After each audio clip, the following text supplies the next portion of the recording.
There's one important thing you absolutely need to know before I begin this review. The Legend of Zelda: Twilight Princess is my favorite game of all time. You heard that right, this game, that originally came out on the GameCube and the Wii, is the game that I love most, more than any other out there. So understand, no matter how much I try, I will be biased towards this game in a positive way. But as I do understand that, I will give you all the information that you need to make the decision whether or not this game is for you. I will review the entire game by itself, not just as the remastered version of what came out 10 years ago. So for those who never played the original on the Wii or GameCube, this is a video review just for you. Please subscribe. You won't regret it. The story of the game begins a bit different from the other Zeldas. Link is sitting in front of a spring with a good friend by the name of Russell. And the first line spoken should give you an inkling to how the setting and the atmosphere of the game will be like in its entirety. Tell me, do you ever feel a strange sadness as dusk falls? You will. The game starts off showing Link living his life in the village Ordon. He helps his fellow neighbors, play with the kids, work on the farm, and shows a type of community that even the Wind Waker couldn't convey perfectly. But as the third day hits, his friend gets taken by Bulbins, led by King Bulbin. Link runs after them, fearing what could happen to them, but gets stopped by this wall.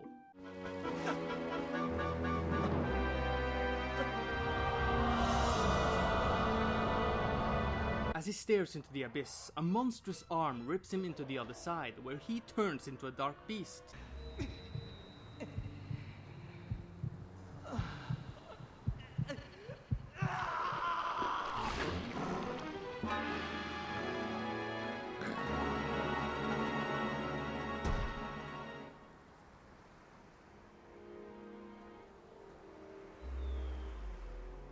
After waking up in a prison cell, he meets a sassy, mischievous and straight out sadistic imp called Midna, who gives him help so that he can be her servant.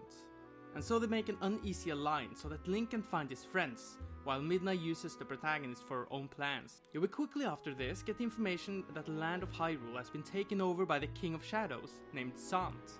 So Link and Midna need to work with each other to save the land. So as you can see here, there are many things from the typical Zelda formula. A transformation, a companion, someone taken. However, Twilight Princess really perfects some of these points. Midna as a character is universally loved by the Zelda community. She has a fantastic personality, she has a great character development throughout the story, and she does not nag you. At least not in a negative way. The story of this game is fantastic. It definitely plays with the very concept of fear and the consequences of it. It is also one of the darkest Zeldas out there, as the feeling of hopelessness is looming over every character, yet there is always a small amount of light to keep them going, and I love that. For the people who have not played it yet, the game is very cinematic with its camera angles and areas. It has tons of memorable moments, maybe more than the other Zeldas. And with the crispier graphics and textures, you can see better the expressions of the faces of the people, as they are very well animated.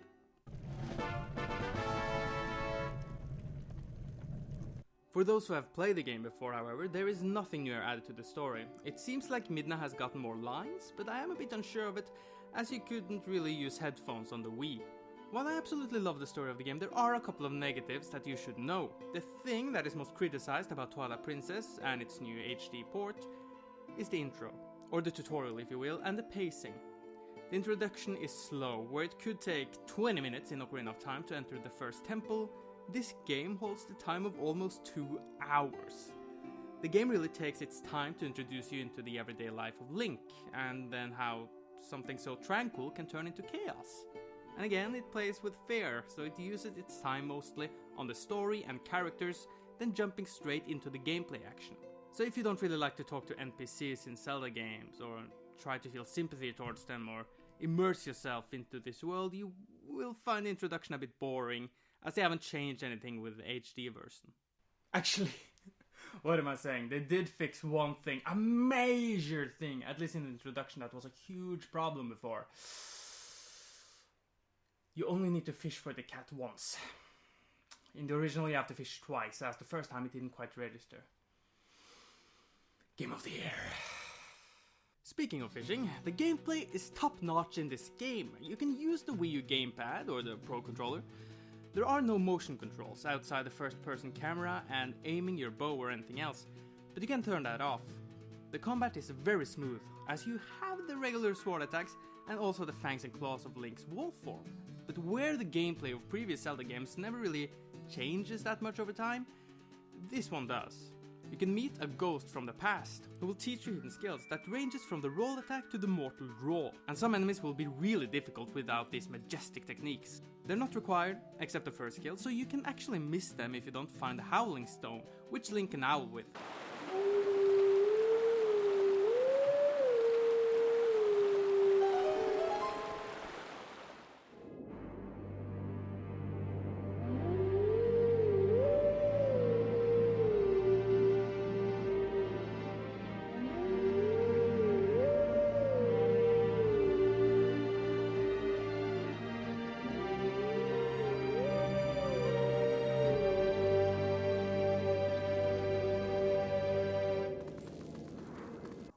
And yes, Wolf Link. Pretty badass, yet sadly the use of this form is mostly in a fetch quest style to get rid of the Twilight in some areas.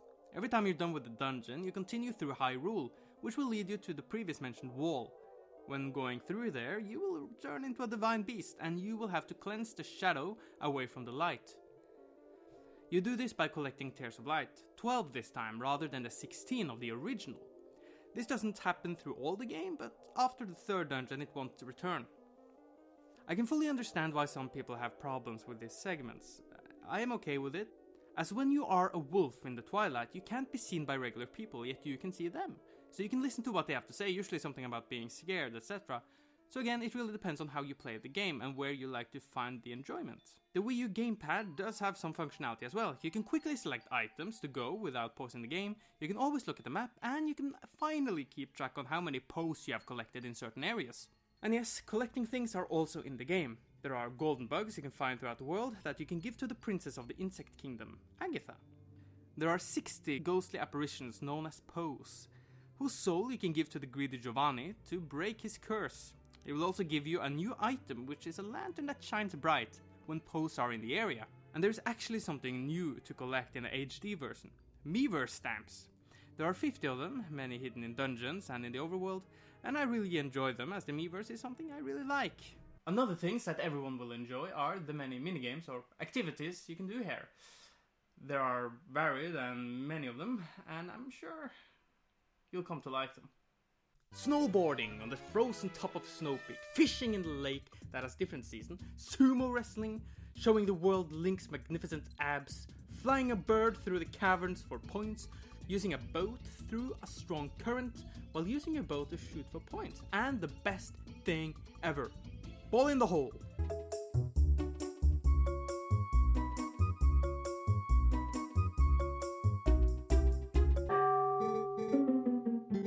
There is sadly a negative though. The sumo wrestling is story related, so after a point in the main quest you won't be able to continue with the mighty might of the mighty pecs.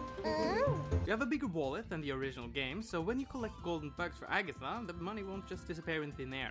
Plus, if you do have a full wallet, if you open a chest that holds rubies, they will actually stay open this time. Thank you, Nintendo! Oh, and every time you start the game, you won't get that annoying message on how much a rupee is worth. Really annoying. Another thing worth mentioning is that Hyrule Field may feel empty to some, but there are many hidden caves that, while not that interesting to explore, gives you something nice in the end. You can also find a Cave of Ordeals, where you will go through several floors of enemies. And it is nice to be able to use some of the dungeon items, as those aren't that much used after the great instances. Speaking of dungeons, they are all masterly crafted, and will give you some mighty brain teasers. They do a good job to make you shift through your two forms, whether it be for puzzles or certain enemies. I mean it, there is no dungeon here that is bad, as all of them holds its own identity and also some sort of theme of gameplay. Find all the monkeys, control the water currents with the stairway, use the statues to put them in certain areas. And then there's the bosses. Oh my god, I love these enemies. All of them epic, and the final boss? Hallelujah! Hallelujah! The music is sadly not orchestrated, but that doesn't stop it from being a fantastic soundtrack. I can't say for certain if they improved some of the tracks, but I really think so, as they sound so much more complete. It is difficult to explain music, but it sounds better. Plus, they did give us this Facebook message. Now we come to the thing that I absolutely love most about the high-definition version. The original Twilight Princess's difficulty was laughably easy.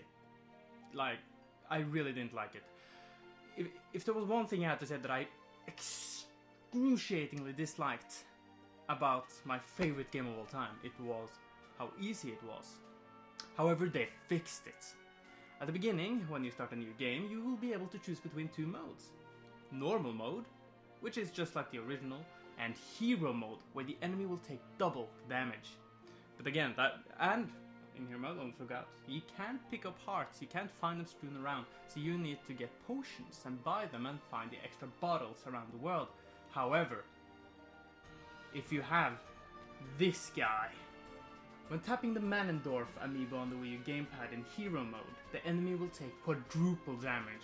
I played through the entire game with this amiibo, and trust me, you will need every single potion, you will need every single bottle you can find.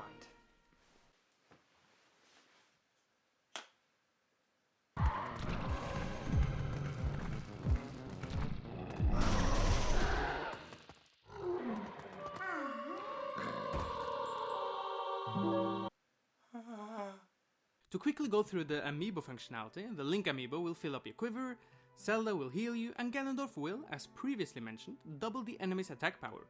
But there is one amiibo that gives you something completely new in the game. The Wolf Link Imp Midna amiibo. Or Wolf Link amiibo. When tapping this amiibo on the pad, you will be teleported to the Cave of Shadows. This is pretty much an exact copy of the Cave of Ordeals, only that you are restricted to be Wolf Link. There is a prize at the end, but I won't spoil it. Now let's talk about what it seems that people care most about these days. The graphics. Okay, I know that's a bit unfair, but when The Legend of Zelda Twilight Princess HD, the first trailer, came out, all the comments really talked about how it didn't look any different from the original. Now I can understand a bit about why they're saying it, as every other Zelda's, remastered version they got a major overhaul. They got a major redesign. Yet not this one. The people who made this version, Tantalus, have done a great job on the textures. When looking at the original and the new version side by side, you can definitely see a difference. But that is not the problem for some people, it seems. It is that they want what Wind Waker got, a complete graphical upgrade. But I don't think that would be a good idea. When making this game, the creators wanted to make a more realistic Zelda in a very dark setting. If they were to suddenly add strong colors everywhere and strong blooming effects like the Wind Waker HD has, it would, in my opinion, ruin the atmosphere by far. I always like to say that Twilight Princess is like a Miyazaki movie, like Princess Mononoke. It holds a more dark tones and pale colors than that of a regular anime or even a Disney movie, and I like that. So here it's all about preference really, because this game is beautiful in some places. Yes, some models do look a bit dated, but this is originally 10 years old. That it even looks this good with the realistic art style is absolutely amazing. The Legend of Zelda Twilight Princess is an extraordinary game, and seeing it in high def is a dream come true. It is the definite version of the game, and it runs on 30 frames per second for those who cares about that. And I never experienced any frame drops, and it really feels smooth. There are a couple of nitpicks I would like to mention. Wind Waker HD had the option of taking most of the UI away, and I would have liked that. There is no way to make time quickly pass, so if it's night and you wanted to be there, you can't really go to the inn where it's a sign where it says 100 rupees a night or whatever. You can't use that, and I was really hoping they would fix that. And the third thing is that many people seem to really want a mirrored version, or the normal version in hero mode rather than the mirrored one. But again, those are mostly nitpicks, I would say.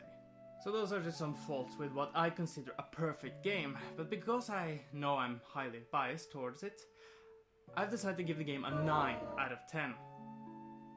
I really would like to give it a 10. It's a 10 out of 10 for me, okay? But I understand that those are mostly from my personal view rather than a critical one. So it's a 9 out of 10. The story is fantastic, the characters are memorable, the music, just take a listen. Twilight Princess is a beautiful game in its own dark and tranquil way. But anyway, I'm KingJGrim, or the King Games, whatever you prefer, and I'll see you guys next time. Thank you so much for watching my video. If you liked what you saw, leave a like, or you can subscribe to me if you enjoy my content. You can, figure out if you enjoy it if you watch some other videos. If you look at the video on the upper right, you can see the video I'm trying to make a series out of, In the Mind of. Now if you look down to the right, you will see a review of the fighting game that came out, not so long ago, Street Fighter 5. Have a nice day. I'm KingJGrim, or the King of Games, whatever you prefer. And I'll see you guys next time.